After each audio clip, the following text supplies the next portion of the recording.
Hi, Mary Morrissey here. Happy 4th of July. Since 1776, the United States of America has declared this day a day of celebration, a day when we made a declaration of independence from outside influencers on our own liberty. Now, the United States is still growing into the values that we set forth at that beginning. But today, let's talk about our own independence. And I want to start with a story that I heard from a woman, a physician in San Francisco, and she writes about an experience she had with her 80-year-old mother. She writes, 2 days before my mother's 80th birthday, I asked her how she wanted to spend the day. She said, I want to climb to the top of the Statue of Liberty. Well, isn't there an elevator, I asked, and my mother looked at me and said, I want to climb the stairs, she said. Now, she'd lived in New York City for almost 80 years, but she'd never had this experience of climbing to the top of the Statue of Liberty. She clearly remembered her first view of Liberty when she had sailed into the New York harbor from Russia. She was 5 years old then. Now, of course, she had severe heart condition, and there were 342 steps to the top. Undaunted, I realized we could do it in 3 or 4 steps at a time. I'm a physician. I wanted to help her, and I wanted her to have her dream. So we could do 3 or 4 steps and then rest in between. We would take her nitroglycerin and simply allow the day. And when I proposed this to her, Mom was delighted.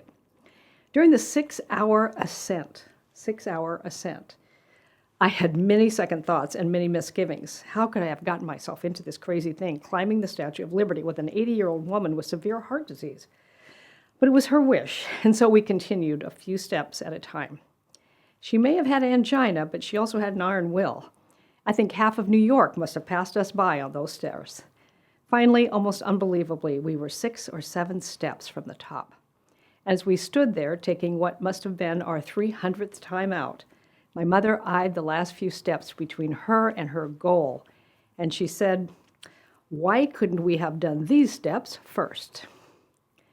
You know, in thinking of this story now, I remember all the times that I, too, have resented the climb, the amount of living needed to gain the precious understanding, to know how to live well, and how important it is to do the hard walk at times and that climb for freedom from old ways, and not to be limited by style or self-expectations or to worry about what others are thinking, to be willing to do the really important things any way you can, even 1, 2, or 3 steps at a time. Think that, even 1, 2, or 3 steps at a time.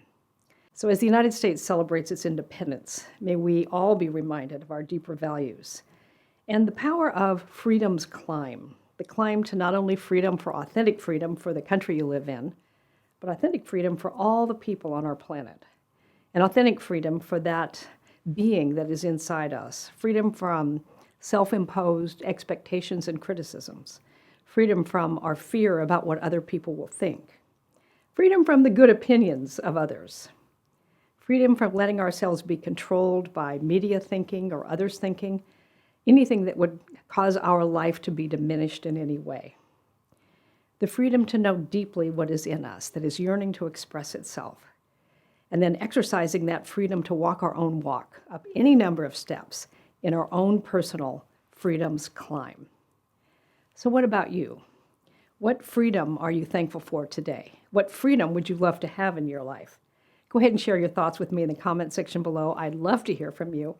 And if you're enjoying this video, then please share it. Go ahead and subscribe to our YouTube channel if you haven't already done that. Thank you for watching. I'll see you real soon. Bye for now.